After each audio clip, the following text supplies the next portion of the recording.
Not now! Too bad. Why are you here? Just to acknowledge my descent into madness? Oh, it's not just me. I brought some others to help convince you. Why isn't he on the floor yet? On it.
Was that really necessary?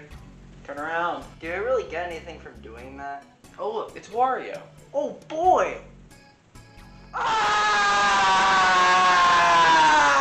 What did you do to them? We all feel like you got just a bit too far. Was it because I bought Wario World? I'm pretty sure it's because you pre-ordered Metopia. That can really corrupt a man. Do I at least have a chance to explain myself? I just got off with the government and they said they repealed the First Amendment, so no. Do you even know what you took from me? Not exactly. This might be hard for you simple folk to grasp, but they're Nintendos. What's a Nintendo?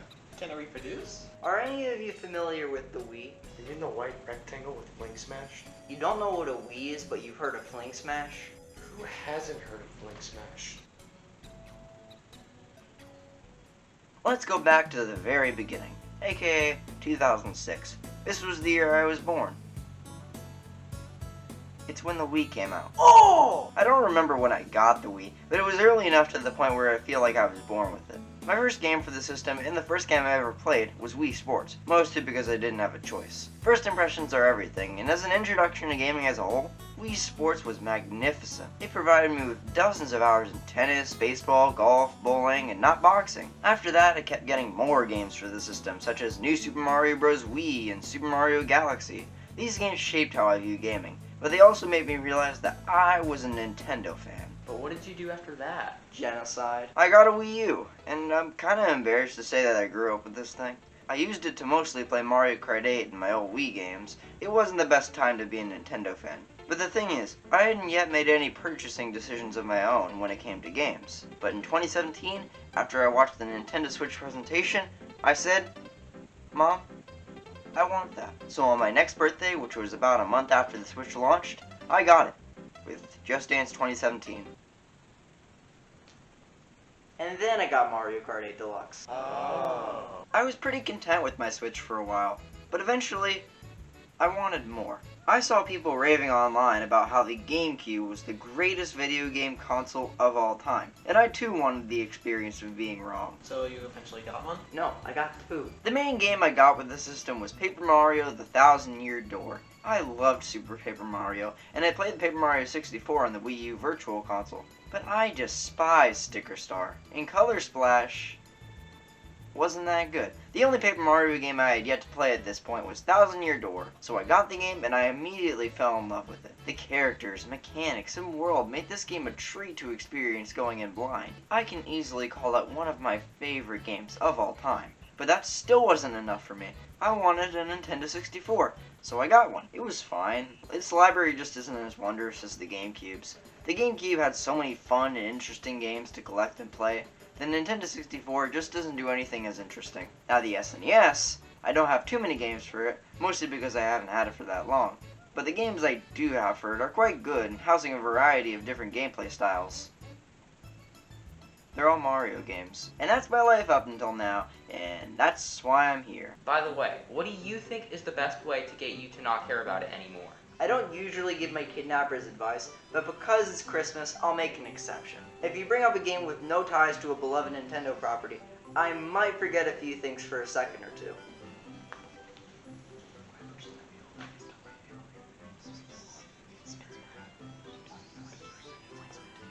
Okay, we know how to fix you. Do tell. Have you ever heard of a game called Bug Fables? What would you do if I said I had? Well, we would ask you to fill us in on the details of its existence. We figured that if you talk about it for a decent amount of time, then you'll forget you're stupid, and you'll be cured. Yeah, sure. Let's go with that.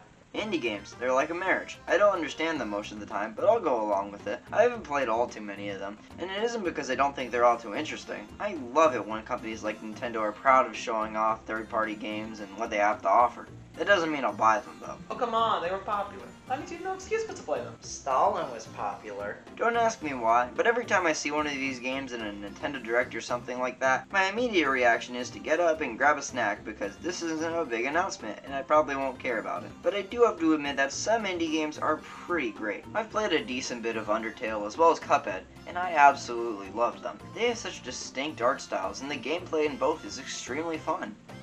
Wait, why don't I like these games again? It's working! Oh wait, I just remembered. I like Wario. Darn. When I see these games, I always have complete respect for them, as they usually have smaller development teams than that of larger studios that pump out AAA games.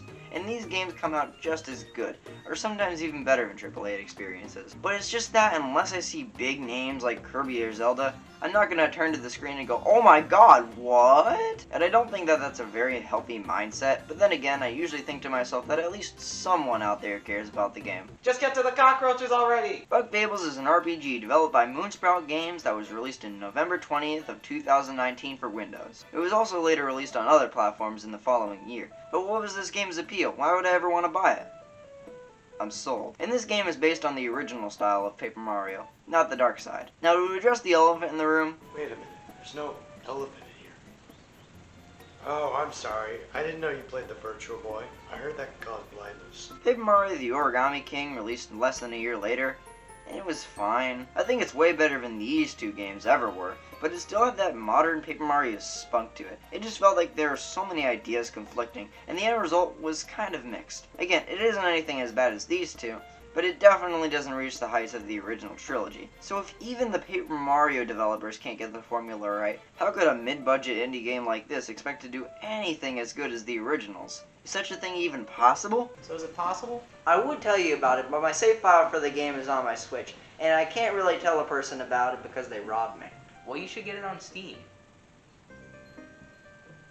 Hey, Matt, you should get it before he blows a gasket at the amount of probable shame emanating from me. And we should probably call up the gift card we were going to get him as a present. I can still hear you. Behind you. How'd you do that? I've been studying magic in my spare time. Okay, then what am I thinking right now? You're thinking about how much you hate yourself for not owning the original Chibi Robo.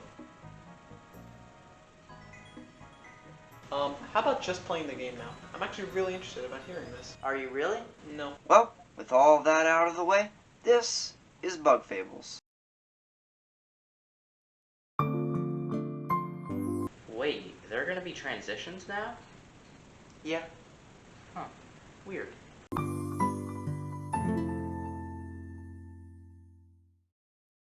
So, combat. There are so many types of combat in video games, but it can mainly be split up into two categories: real-time and turn-based. Now, real-time combat is all over the place. Sometimes it's good, sometimes it's bad, and sometimes it's kinda eh. But with turn-based battles, I'm more split. These types of battles take place in most RPGs, and it's probably the reason I don't like most RPGs.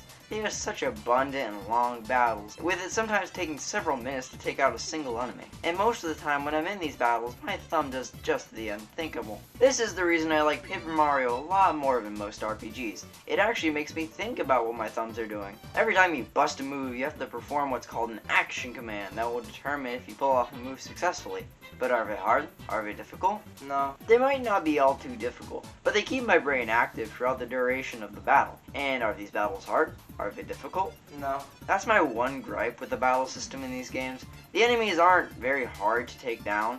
The only challenge these games offer is in the optional content. And while that is a bit disappointing, the problem isn't all too glaring because it's a beginner RPG. It isn't supposed to be hard. And because Fables is heavily based on Paper Mario, I think this game is an RPG. Wait, you just realized that? Give me a break. This is only my 17th time playing the game. And while there are key differences between the battle systems of Paper Mario and Fables, they're largely the same. Both of them have action commands, partner mechanics, and smaller numbers than most RPGs. And those old mechanics fit right at home with this game. None of them are altered in any way that would make me scream in terror. In fact, these elements are improved upon from the originals. The action commands are more advanced and require more thought to execute. There's one more character to worry about controlling during battles, and this has a variety of effects on the battle system that I'll get into in due time. And the smaller numbers work more in this game's advantage because it makes you think more logically about the enemy's attack and defense. It truly does feel like an evolution of the combat in Paper Mario. I thought evolution was a myth. But are the battles hard? Are they difficult? Yeah. The battles are actually pretty difficult sometimes, especially the bosses. Some of these pose a challenge and require at least some sort of strategy going in. But if that isn't enough for you, there's an optional hard mode given through the badge system. And oh my god, this is way too much fun. It doesn't make the enemies horribly difficult, but it's hard enough to the point where it's extremely satisfying to defeat enemies. Wait, isn't that murder? Oh man, I heard that can be contagious. This is fine. And although I skimmed over it earlier, the Added Partner adds so much creativity to the battle system. The entire thing is built around these guys, and it would probably feel unbalanced if even one of them wasn't here. Now to compare this to something like Paper Mario, those games had a mandatory character that had to be used no matter what, as well as a partner character that could be used once at a time. These partners actually got a health bar in Thousand Year Door, and that added tremendously to the strategy of the game. But throw it in the trash, because Fables ditches the partners for something a bit more interesting. In this game, there are no optional partners. Instead, there are 3 mandatory partners, and while that might sound like a bad decision at first, it makes it so that the battle system is made with each of the characters in mind. Kaboo the Beetle is the tank of the party, and he can break through defenses and guards. However, he can't hit enemies in the air or on the ground without using some special moves. And I have the same weakness. How so? Have you ever seen a bee? Good point. But you said you couldn't fight enemies that are underground. What's that about? For one, I broke my shovel, and 2, I made an oath after I buried Sticker Star underground. But it's right next to you. No, it's not. Ah! Leaf has the ability to hit enemies underground and freeze enemies, which leaves them stunned for a turn or 2. And Vi has the ability to hit enemies that are flying. And the fighting system is way cooler because of the variety in these tactics. It makes it so that when one of your characters dies, it stings all the much more because you need each of them and they're extremely valuable assets to the team. But then again, the item system makes the whole thing a lot more easy. While it does take a bit of time, you can very easily obtain some useful items that restore quite a bit of health or TP. And there are also items that can straight up revive your team members. Guys, I think he had a heart attack. Did you try giving him an Oreo? Good idea. I didn't think of that one. Did someone say scoliosis? Works every time. And compared to the enormous amount of cash we'll be making by just playing the game, these are stupidly inexpensive. I could easily just go to the local shop and hoard a bunch of these in my inventory along with all the other necessities. But it doesn't make the battle mode too easy, it's just a bit strange. The TP is also something that the game has in common with Paper Mario. TP is spread throughout the party and is used to perform powerful attacks. There are quite a few of these, and they're all effective and fun to execute. I mean, Pebble Toss kinda sucks, but it lets Kaboo hit flying enemies, so it gets a pass. And arguably, the most important aspect of an RPG is the incentive it gives for players to fight. And while that might sound simple, it really actually is. If it's so easy to get, then why don't I have one yet? What do you need one for? I was thinking of getting bed bugs, but there's no fun in that. RPGs generally have a motive that gets you to partake in these stupid, pointless battles. These are extremely warranted. In this aspect, most RPGs got you covered. Most RPGs. The more recent Paper Mario games never gave anything important for completing a battle, especially Sticker Star and Color Splash. Now you could make the argument that Color Splash had paint scraps and that justifies getting yourself into these things. No, these barely serve any purpose aside from giving you more paint, and the game already starts you off with plenty of paint. Wait, we're supposed to be talking about insects. The point is, while this game stumbles in its incentives, this game prides itself on it. Well, I pride myself in my collection of literature. Who wants to tell them? Because this game is modeled after those first two Paper Mario games, it has an EXP system. You get quite a number of these, which depends on the difficulty of the enemy as well as your current level. And once you get enough of them, you get to choose a certain aspect of your combat strength that you would like to upgrade. But what if you're feeling indecisive that day? These upgrades consist of health, teamwork points, and badge points. Now the amount of health you get in this game is smaller than my life savings. You don't get much of it, so you better cherish the little that you do have. And unlike Paper Mario, the health upgrades here aren't that much. So if you want decent healthcare, you're gonna have to work for it. The teamwork points are a bit different from health in the fact that you got a lot more of it to use. However, you can go through it rather quickly. Say if you're fighting a tough boss and you need to bust out a special move, that kind of deal. But the badge points, these make an absolutely incredible addition to the game. A badge system isn't entirely necessary in order for an RPG to work, but when it's done well, it can do wonders to the strategic potential of the game's battle system. Why wouldn't it help a game flourish? I use badges all the time, and look where it got me. You broke into my house on Christmas. And this game has a boatload of badges, and the variety on display here allows for you to go for the playstyle that suits you. You could power up just one character to be the tank of the party, or you could try to boost the defenses of all your party members in order to stay alive for a much longer period of time. And the fact that there's a general limit on how many you can equip is a great motive to increase your level and to get into more battles. Overall, this game actually gives me a reason to fight these battles aside from just them being fun in general. And before I finish talking about the battle system, there are a few things I would like to mention.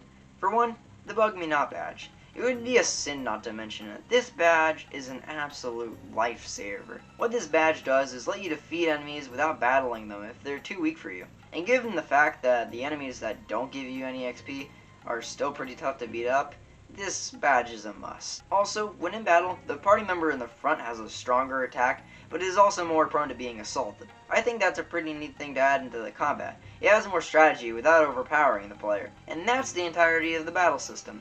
It was really good. It honestly felt like what would have happened if Paper Mario continued with the same style as Thousand Year Door. Pretty much everything about it was great, and it didn't really have any glaring flaws that could break the entire experience. What did you guys think of it? I don't know. You tell me. I just did. But I just want to know, where did you find all the space to hide my games? We just hid them in the room. Matt's the one who made them disappear. A magician never reveals his secrets. I know you guys are trying to teach me a valuable lesson and all, but honestly, I think I can cure myself of mental instability. But you have to prove that to us. But how will playing a game about war, foreign policy, and terrorism prove anything? What?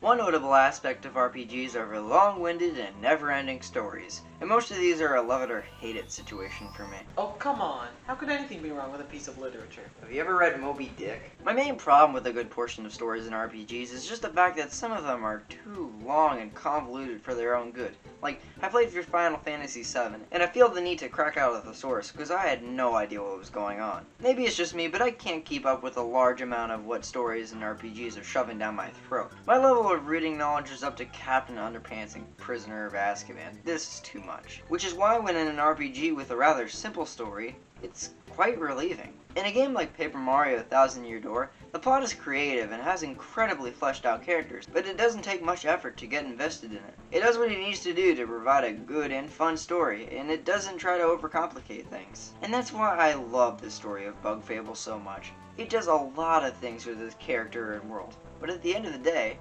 it's all relatively simple. But you said this was about war. And terrorism. Just because it's a simple story doesn't mean it isn't an epic one. This game probably has one of the greatest and most emotional stories I've ever had the honor of playing through. Get a grip, man. It's just a game about bugs. I'm just saying, it really hit me in the feels. You were pointing to your appendix. So let's start at the very beginning with a history lesson. It tells us the tale of the everlasting sapling, a plant that has the ability to give the user everlasting life. But apparently it was never found by the Ant Kingdom, and the search still continues to this day. And one snapback to reality shows that it was all a narration by Kaboo. And apparently he wants to get in some sort of exploration team as a part of the Explorers Association, but he's rejected. And that's what he gets for telling such a boring narration. But the main reason he can't join is because he doesn't have a partner. So he looks at a random bee named Vi having a fit over the same subject and decides to join forces with them. That's all it takes to get far in life? You just need a partner? Apparently. So that's why everything goes downhill after the wars. And after that, we're tested in our ability and strength. In other words, we get the crap beaten out of us. But it's okay, because Maki can see that her spirit is still there. Hey, I've got spirit, so why don't I have my driver's license yet? Didn't you run into a stop sign? And because they passed, that means we're off into the wilderness in search of the treasure within Snake Mouth Den, which could hold clues to the location of the everlasting sapling. And, oh look, this couldn't possibly be a trap. Oh my god, it was a trap. Who could have guessed? And then Vi lets Kaboo fend for himself because there's a spider and it's just too darn scary. But she eventually comes back because the game needs to happen, and after narrowly escaping the arachnid, they've also recovered a corpse. Hey, I heard my great-grandma's one of those. But in actuality, it's a moth, and it's very much alive. Or is it? And we soon learn that he has ice powers, and his name is Leaf. I'm pretty sure I stepped on one of those earlier. And eventually they find the artifact they were searching for, but oh man, not again. So they beat up that thing, and there just happens to be a bit too much water, so they all drown and die. Or they somehow survive and float down to the outskirts of the main hub. It's all up to interpretation. And then the team goes to turn in the artifact over to Queen Elizabeth II. That's a pun. Please laugh. And there happens to be something pretty suspicious about her. Maybe it's the suspiciously bad pun. And it also seems that Leaf was around during the reign of Queen Elizabeth I. Well, I wouldn't put it past him. I was alive during the reign of Obama. But soon after, terrorism. By who? Wasps. Ah, gotcha. And after that, they head over to the Golden Settlement, which could contain another clue to the sapling's location. But before we do that, we have to partake in local gluttony. Sounds normal enough. Then, public violence. There it is. Then there's a jerk, another jerk, and a flower god. And bada bing, bada boom, we have the second artifact in our possession. We turn it in, and it's off to the Bee Kingdom. And when we arrive, we get probed. Nice to know that they have some hospitality. It's all because Leaf seems to be showing some interesting things on the scanners, which we'll all get explained in a side quest that I don't want to talk about. And then we get into the factory. Oh man, I'm a hostage! So we now have to get the artifact and get to safety, and after battling and some platforming, it looks like we did just that. Oh, they're still here. Well, this should be the final artifact. Let's go and turn it in. You know, this game was much shorter than I anticipated. That was only half of the last artifact. But luckily, we know just where it is. The sand. Oh man, but I hate sand. But first we have to go and look for the two keys which are supposed to reveal the sand castle. One of them is found in some ruins, the other is held by criminals. And after making a few deals with the mafia, oh man, Leaf got impaled. I just got impaled last week. By what? I sat on a thumbtack. So, Leaf survives that fiasco, meaning we can finally head into the sand castle. And after making our way through easily the best dungeon in the game, the final artifact is ours. There's a twist, isn't there? Yeah, there's a twist. When we get back to the Ant Kingdom, it turns out we're under attack. There's the terrorism. The Wasp Kingdom has risen as a threat throughout the course of the game, being mentioned and shown in quite a few places. And this is the point in the story in which all of that build-up pays off. And we head to the palace to find the Wasp King, who engages us in combat. And we lose. Bad. Like, scripted loss bad. And then he takes the artifact we just got, which means that we now have to venture into the Wasp Kingdom by going through the wild swamplands. Wait, isn't that where Shrek lives? And from here on out, the adventure takes a much more dark and mature tone. It honestly felt like Super Paper Mario in the sense that the weight of the situation hit like a moving truck all at once.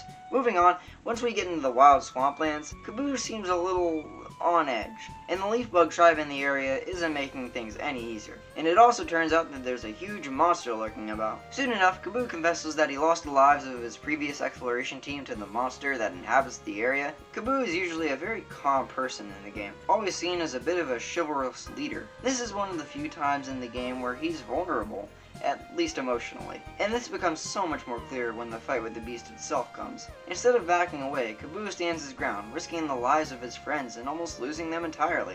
But he pulls through in the end. This entire section of the game, a dark, desolate crawl through uneasiness and grief, might possibly be one of the greatest hours of a game I've ever played. And it's easily one of the greatest showcases of character growth in the entirety of the game.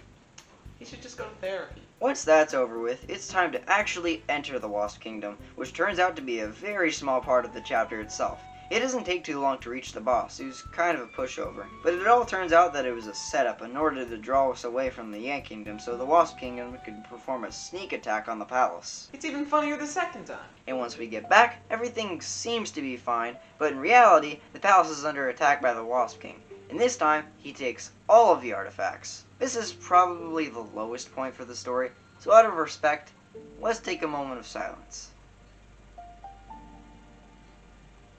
Okay, that's it.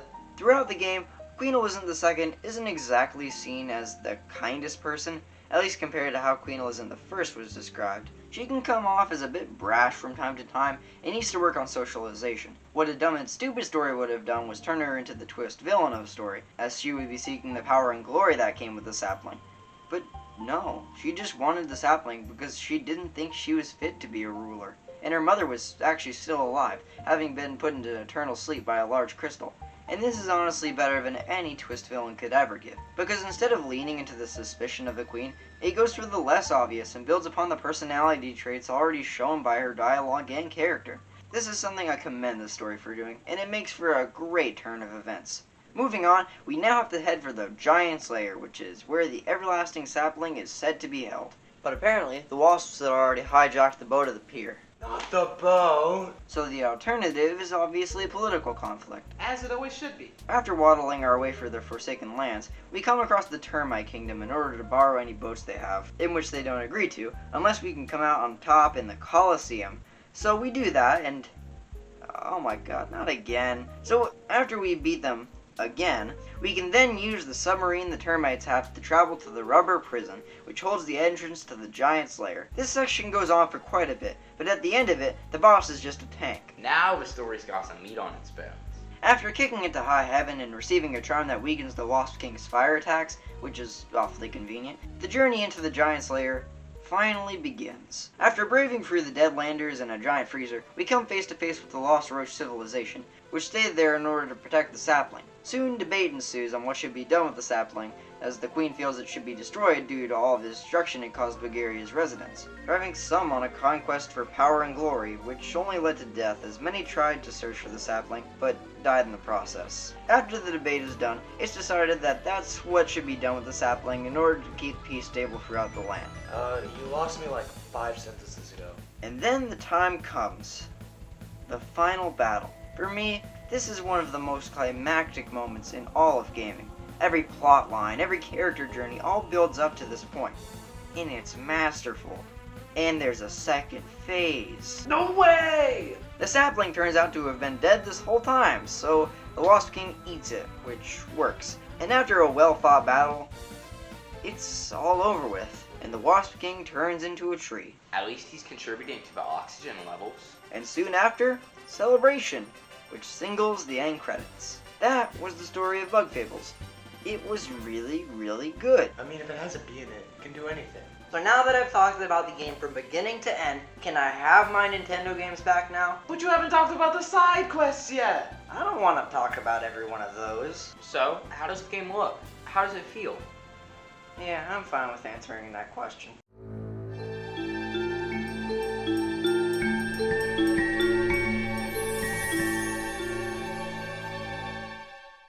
This game wasn't the hottest looker when I first saw it, which put me off quite a bit. But I bought the game, and I was completely wrong. As you always are. At a glance, the graphics aren't all too impressive, but what they do with them is incredible. They use the limited graphical quality and create a wide, dense world filled with interesting locations and sights. While this is partly thanks to the world building, Bulgaria itself is a pleasure to explore just because of the cool things you might see, especially that view from the Bee Kingdom. This one thing shows so much and does wonders to explain where we are exactly in the world. Because at first, I was a bit confused as to why we'd go directly from the grasslands to the desert. It was just a sandbox. Hey, I have one of those in my backyard. I have a gravestone in my backyard, and you don't see me bragging about it. And this game's art style takes heavily after Paper Mario, like it does with its combat and unique story. Every character is flat. Hey, that's rude. They have great character arcs. This makes it feel like Paper Mario that much more in terms of the style and mood it goes for. But one complaint I do have are the controls for the Beamerang, as well as some of the platforming. While everything else in the game is pretty well polished with minimal glitches, the platforming in Beamerang are rather finicky when using a joystick. The only way around it is to use the D-pad, but still, that isn't entirely helpful. But otherwise, the controls are really good. When I said feels, I was more so talking about how the game made you feel emotionally. You're really cutting deep, aren't you? This game has its fair share of emotional moments, most taking place in the story itself, and the music combined with the dialogue does a great job in conveying emotions, especially the somber scenes like when Leaf is actually revealed to be a parasite that was actually just living off a corpse the entire time. What? Or even just the credits themselves. After beating the game with a hard mode medal and finally seeing those credits roll, it can truly make a man show emotion. What type of emotion depends on your taste in RPGs. Sour. And that's all I have to say about the looks and feels of the game. Really? After going in-depth into everything else, you only spent a few minutes talking about that? For one, you caught me off guard. And two, I draw the line when the only thing I have left to talk about is the pupil sizes. What about your conclusion? If MLA format has taught me anything, you always need a conclusion. I mean, I did already have free body paragraphs.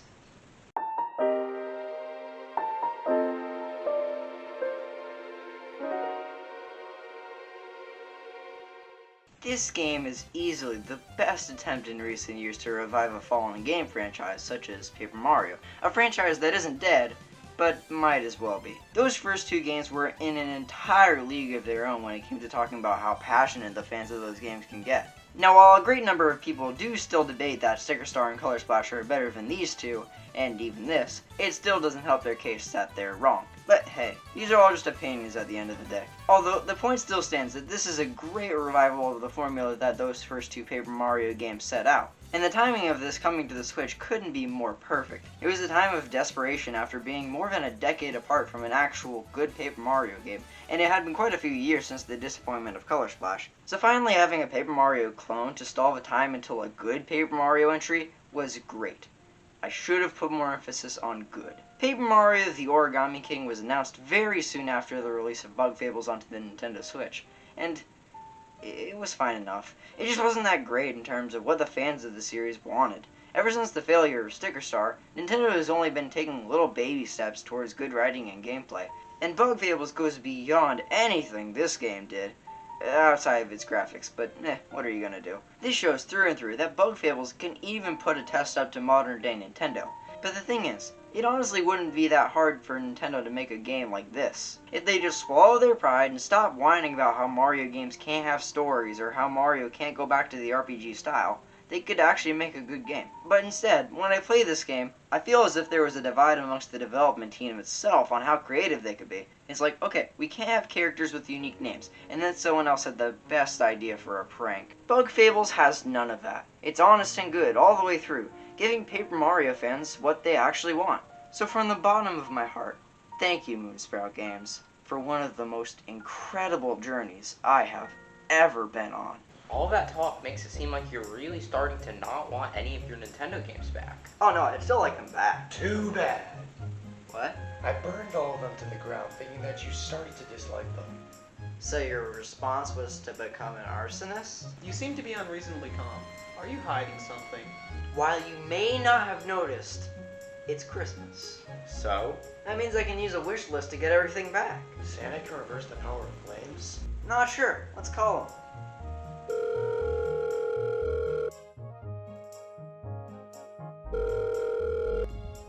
Hello, this is Santa. I mean, ho, ho, ho. Merry Christmas. Cut the crap, Santa. Can you or can you not reverse the power of flames?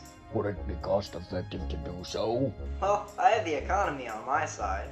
Well, if the economy's in, I'm in. Great. Thanks, Santa. Anytime.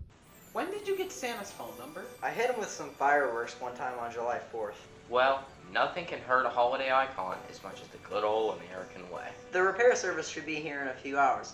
In the meantime, I think I'll play some Donkey Kong Country.